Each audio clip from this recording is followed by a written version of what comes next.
తెలంగాణలో కరువు ఛాయలు వచ్చినట్టేనా? భూగర్భ జలాలు అసలు ఏ మేరకు ఉన్నాయి? ఈసారి పంటలు పండేనా ఎండేనా?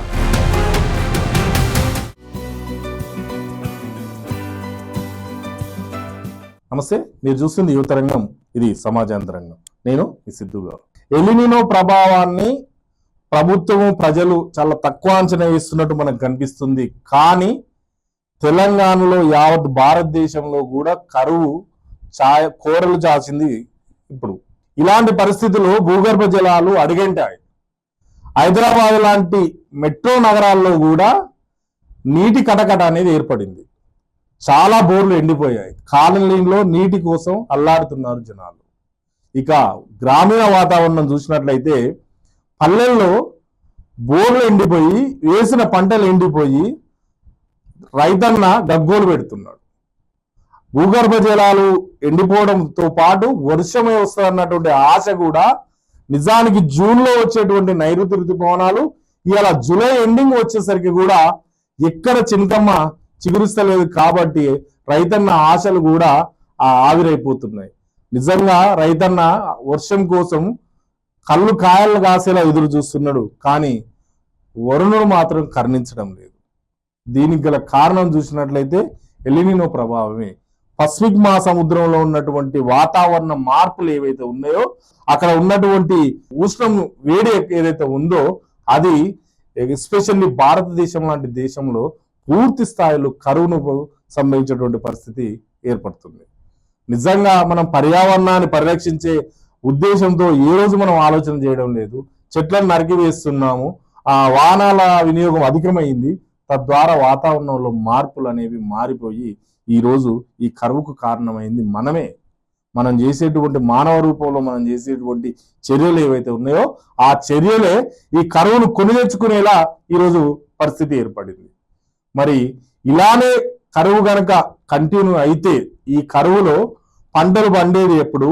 ఆ పంటల ధాన్యం గింజ మనకు బియ్యంగా వచ్చి అన్నం అయ్యేది ఎప్పుడు? కాబట్టి ఈ వరుణుడు కనుక కరుణించకపోతే ప్రభుత్వం ప్రత్యామ్నాయ పంటలు ఏమంటుంది? కానీ ప్రజలు తస్మాత్ జాగ్రత్తగా ఉండాల్సినటువంటి పరిస్థితులు ఏర్పడ్డాయి. అసలే ప్రపంచవ్యాప్తంగా ఆర్థిక సంక్షోభం కొనసాగుతుంది. నిజానికి అనవసరమైనటువంటి వ్యయం ఏదైతే ఉందో ఆ వ్యయాలు తగ్గించుకోవాల్సిన పరిస్థితి ఉంది. అదేవిధంగా ధాన్యం గింజలు కూడా ఏదైతే ఉన్నాయో వాటిని దాచుకొని తినాల్సినటువంటి పరిస్థితి ఈరోజు తెలంగాణ కానీ భారతదేశంలో కానీ ఏర్పడింది.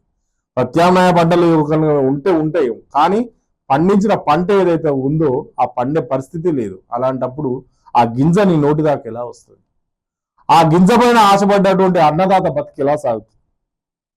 ఇప్పటికే యూరియా దొరకడం లేదనేది ఒక ఇబ్బంది ఎదుర్కొంటున్న అన్నదాత, కానీ వేసిన పంటకు బోరు నీళ్లు వస్తలేదు, ఎండిపోతున్నాయి.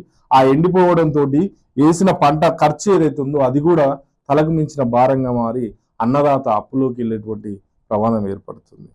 నిజంగా ఈ అన్నదాత కాదు, ఈ ప్రజలు కూడా ఈ కరువును దాటేది ఎలా? ఈ కరువు ఇలానే కొనసాగితే అసలు భవిష్యత్తు ఎంత భయంకరంగా ఉంటుందో ఒక్కసారి అందరూ కూడా ఆలోచించాలి. కాబట్టి ప్రతి ఒక్కరూ అనవసర ఖర్చులను మీదేసుకోకుండా ఇప్పుడున్న పరిస్థితుల్లో నీటిని పొదుపుగా వాడాలి, డబ్బును పొదుపుగా వాడాలి, ఇంట్లో ధాన్యం గింజలను కూడా పొదుపుగా వాడాలి.